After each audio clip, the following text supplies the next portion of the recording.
Assalamualaikum warahmatullahi wabarakatuh. Perkenalkan, nama saya Salsabila Azahra dengan NIM 2206020077 kelas Eksya 2. Di sini saya akan menjelaskan materi tentang perbedaan sistem ekonomi Islam, sistem ekonomi kapitalis, dan sistem ekonomi sosialis. Nah, saya di sini akan menjelaskan pengertian sistem ekonomi dahulu. Sistem ekonomi adalah suatu sistem yang mengatur serta menjalin hubungan ekonomi manusia dengan kelembagaan dalam kehidupan bermasyarakat atau bernegara. Nah, lanjut ke perbedaan sistem ekonomi Islam, sistem ekonomi kapitalis, dan sistem ekonomi sosialis. Yang pertama ialah worldview-nya.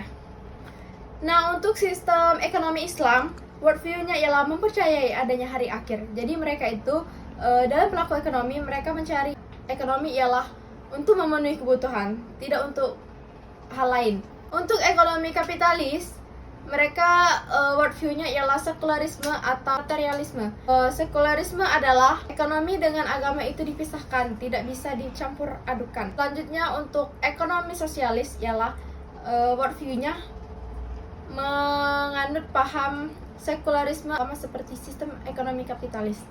Yang kedua ialah pertimbangan dan nilai moral. Nah, untuk ekonomi Islam, pertimbangan dan nilai moralnya ialah dilihat dari halal haramnya, etika baik dan buruknya. Jadi untuk ekonomi Islam itu tidak sembarangan ya, harus khusus kita melihat cara kebutuhan itu untuk dimakan, misalkan halal atau haram. Terus juga moralnya juga kita lihat. Nah, untuk ekonomi kapitalis, mereka bebas nilai, tidak ada namanya halal haram atau etika baik buruknya gitu. Untuk ekonomi sosialis juga sama seperti ekonomi kapitalis, yaitu bebas nilai juga. Yang ketiga, harmoni dalam kepentingan individu dan kepentingan kolektif. Nah, untuk ekonomi Islam, harmoni dalam kepentingan individu dan kolektif itu diutamakan ke sosialis daripada individu. Jadi mereka itu nggak memprioritaskan individu, tapi sosialis yang pertama. Dan untuk ekonomi kapitalis itu lebih memprioritaskan individu ya daripada sosialis. Jadi mereka itu mempunyai perusahaan sendiri, hasil sendiri tanpa campur tangan orang lain. Nah, untuk ekonomi sosialis itu ialah adanya campur tangan pemerintah. Jadi mereka itu sama rata dan tidak ada yang lebih dan tidak ada yang kurang. Yang keempat, kepemilikan sumber daya. Nah, untuk ekonomi Islam, kepemilikan sumber daya itu hanyalah milik Allah Subhanahu wa Ta'ala. Jadi manusia mengolahnya, dan sumber daya itu hanya dari Allah dan kita cuma mengolahnya saja. Nah, untuk ekonomi kapitalis ini ialah kepemilikan individu. Jadi mereka itu mengolah sendiri dan menghasilkan sendiri tanpa campur tangan pemerintah atau orang lain.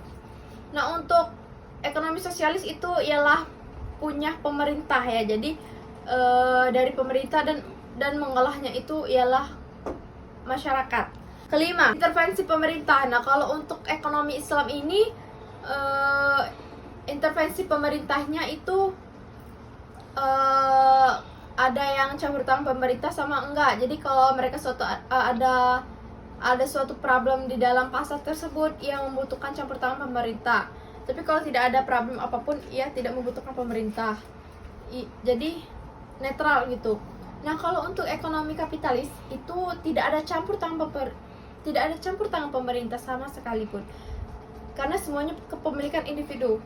Nah, untuk ekonomi sosialis itu ialah adanya campur tangan pemerintah. Jadi semua dari harga, dari hal apapun itu ada urusannya sama pemerintah. Jadi mereka itu sama rata.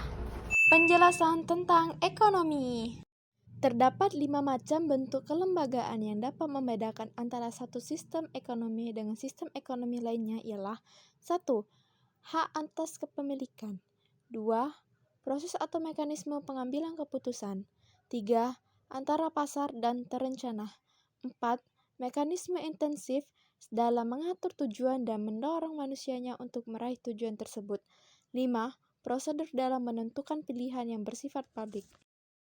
Setiap sistem ekonomi memerlukan batasan-batasan atau aturan-aturan tertentu dalam interaksi antara manusia.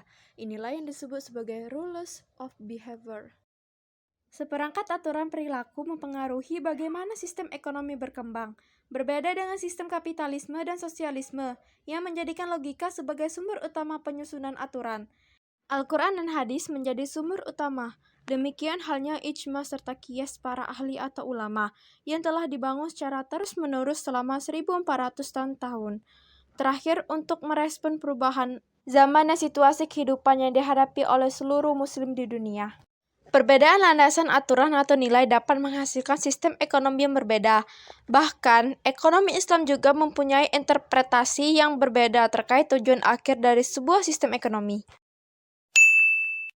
Campur tangan pemerintah dianggap sebagai sesuatu yang berbahaya bagi ekonomi. Kapitalisme sebagai sebuah model ekonomi masih terus berkembang. Britannica mengartikan kapitalisme sebagai sebuah sistem ekonomi yang umumnya berlaku di negara-negara barat sejak runtuhnya sistem feodal, di mana faktor produksi dikuasai oleh swasta. Dapat ditarik 3 kesimpulan definisi kapitalisme. 1. Kapitalisme adalah sistem ekonomi yang berasal dari Eropa yang kemudian berkembang ke seluruh dunia pada saat itu. 2.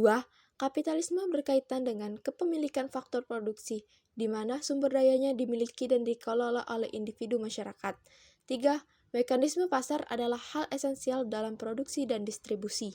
Penjelasan ekonomi sosialis. Sistem sosialisme muncul sebagai bentuk ketidakpuasan terhadap sistem kapitalisme. Tokoh utama dalam sosialisme adalah Karl Marx dan Friedrich Engels. Sistem kapitalisme dinilai telah menyebabkan eksploitasi kelas borjuis atau pemilik modal atas kelas proletariat atau pekerja. Para pekerja adalah faktor utama produksi, tetapi hanya bisa menikmati sedikit dari hasil produksi. Selebihnya diisap oleh para pemilik modal. Kesimpulan.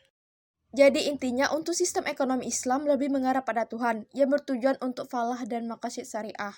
Berbeda dengan ekonomi kapitalisme, mereka beruang sebanyak-banyaknya agar lebih dekat dengan Tuhannya.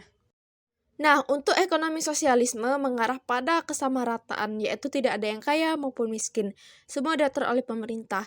Nah, untuk ekonomi sosialis ini, kalau untuk kayanya itu lebih ke para investor atau yang punya pemilik modal. Cukup sekian penjelasan materi dari saya, semoga bermanfaat dan membantu kalian semua. Saya akhirnya dengan wabillahi taufiq wal hidayah. Wassalamualaikum warahmatullahi wabarakatuh.